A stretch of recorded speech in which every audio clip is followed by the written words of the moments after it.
Warner, GorillaMaker.com. We build the biggest, the baddest 3D printers around.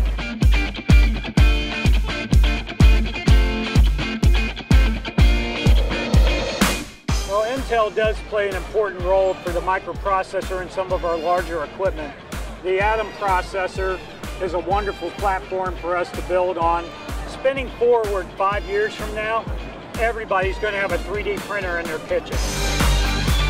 We deal with manufacturers and prototyping shops all the time, and we only put Intel products inside there for one simple reason: we don't want the product to fail. We like to tell people to think outside the box, think bigger, think professional, unleash your gorilla.